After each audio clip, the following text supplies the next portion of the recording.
प्यारे बच्चों, आज मैं आपको विश्व कवि रविंद्र पाठ का तीसरा पैराग्राफ पढ़ाने जा रहा हूँ। आप सभी लोग ध्यान से देखेंगे। रविन्द्रनाथस्य जन्म कलकत्ता नगरे 61+अष्टादशसप्तमे ख्रीष्टाब्दे मई मासस्य सप्तमे दिवसे अभवत्। रविन्द्रनाथ का जन्म कलकत्ता नगर में सन 1861 ईस्वी में 7 मई को हुआ था। अस्य जनकः, इनके पिता देवेंद्रनाथ है।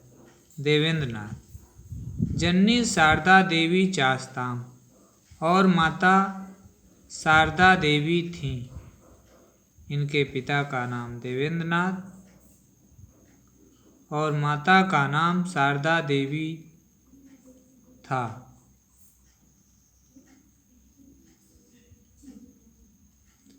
रविन्द्रनाथस्य जन्म एकस्मिन् सम्भ्रान्ते समृद्धे ब्राह्मण कुले जातम्। रविन्द्रनाथ का जन्म एक संभ्रांत प्रतिष्ठित धनवान ब्राह्मण परिवार में हुआ। यस् संविधे अचला विशाला संपत्तिर आसीत्, जिसके पास प्रचुर अचल संपत्ति थी। यह संविधे, जिसके पास विशाला प्रचुर अचला संपत्तिर आसीत्, अचल संपत्ति थी। अतो भृत्य बहुलम भृत्यः परिपुष्टम संरक्षितम जीवनम बंधनम अनुभवत्। अतो माने होता है इसलिए।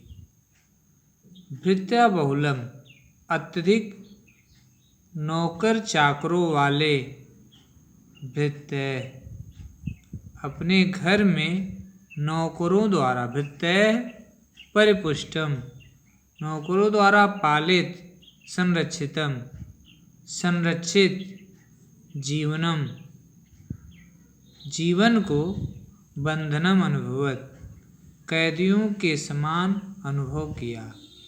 फिर से देखेंगे। अतः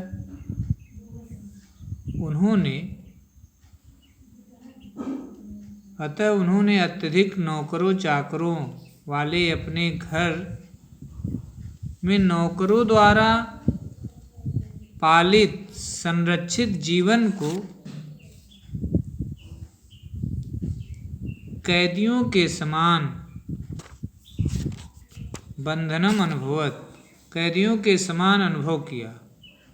अतः स्वच्छंद विचरणाय क्रीडनाय सुलभो अवकाशे नास्तेत मनः खिन्नमेव आस्त। इसलिए स्वतंत्रता पूर्वक घूमने के लिए, खेलने के लिए सुलभो अवसर है, आसान अवसर नास्तेत नहीं था। मनः खिन्नो एव आस्त, इसी से उनका मन दुखी रहता था। वैभवशाली भवनस्य पृष्ठभागे एकम कमनीयम सरः आसीत्। वैभवशाली भवन के पृष्ठभागे, पीछे भागे, भाग में, पिछले भाग में, एकम कमनीयम सरः आसीत्, एक सुंदर तालाब था। वैभवशाली भवन के पिछले भाग में एक सुंदर तालाब था। यस्य दक्षिण तटे, जिसके दाहिने किनारे पर, तटे सप्तमी विभक्ति है, एक वचन, जिसके दाहिने किनारे पर नारकेल तरुणाम पंक्तिम राजते, नारियल के वृक्षों की कतार राजते सुशोभित थी। जिसके दाहिने किनारे पर नारियल के वृक्षों की कतार, पंक्ति, पंक्ति माने होता है कतार, राजते, सुशोभित थी। पूर्वस्मिन तटे, पूर्वी किनारे पर, जटिल तपस्वी यु, जटाधारी तपस्वी के समान, महान जीर्ण पुरातन, बड़ा जीर्ण पुराना,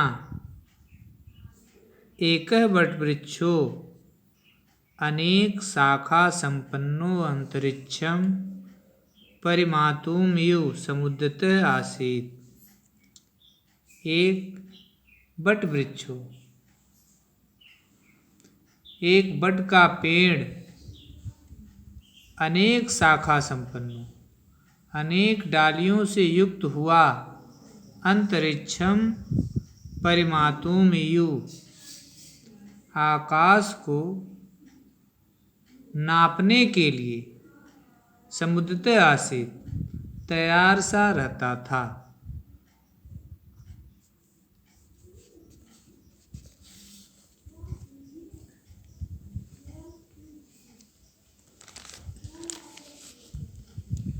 इसके बाद है भवनस्य वातायने समुपविष्टः बालकः दृश्यमिदं दर्शम दर्शम पराम मुदम लभत। भवनस्य वातायने, भवन माने होता है घर, लेकिन यहाँ भवन का भवन ही लिखेंगे। भवन की खिड़की में बैठा हुआ, समुपविष्ट बैठा हुआ, बालक, बालक रविंद्र, इदम दृश्यम, यह दृश्य, दर्शम दर्शम, देख देख कर, पराम मुदम लभत, अत्यधिक आनंदित होता था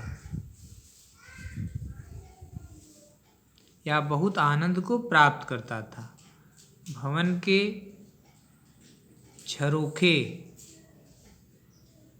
में बैठा हुआ, झरोखा कह सकते हैं या खिड़की भी कह सकते हैं, भवन के खिड़की पर बैठा हुआ यह बालक कौन? रविंद्रनाथ यह दृश्य देख देख करके अत्यधिक आनंद को प्राप्त करता था। अस्मिनेव सरसि तत्रत्या निवासिनः यथा समयम् स्नातुम् आगत्य स्नानं कृत्वा यान्ति स्म। इसी तालाब पर वहाँ के निवासी उचित समय पर स्नान के लिए आकर स्नान करके यान्ति स्म, चले जाते थे। इसी तालाब में वहाँ के निवासी समयानुसार स्नान करके यान्ति स्म, जाते थे। तेषां परिधानान् विविधाः, उनके वस्त्र अनेक थे। क्रियाश्च दृष्ट्वा बालः प्रसन्नः अजायत। तेषां परिधानान्, उनके वस्त्र, विविधा क्रियाश्च, अनेक क्रियाकलापों को, दृष्ट्वा देखकर, बालः प्रसन्नः अजायत, बालक प्रसन्न हो जाता था। मध्याह्न पश्चात सरोवर शून्यताम भजति स्म, दोपहर के समय, दोपहर के बाद, पश्चात माने बाद, तालाब खाली हो जाता था। शून्यताम भजति स्म, खाली हो जाता था। सायं पुनः बका हंसा जल कृकवाकवः विहंगा कोलाहलम कुर्वाणा स्थानान लभन्ते स्म। शाम के समय फिर बकाह, बकुले, हंस, जलमुर्गा और अन्य पक्षी कोलाहलम कुर्वाणा, शोर मचाते हुए स्थानान लभन्ते अस्म, अपने अपने स्थान पर पहुंच जाते थे। तस्मिन् काले इदम एव कर्मम सरः बालकस्य मनोरंजनम अकरोत्। तस्मिन् एव काले, उसी समय, इदम एव, यह सुंदर तालाब, सरः सरः माने तालाब, कमरम सुंदर तालाब, बालकस्य मनोरंजनम अकरोत् बालक का मनोरंजन करता था।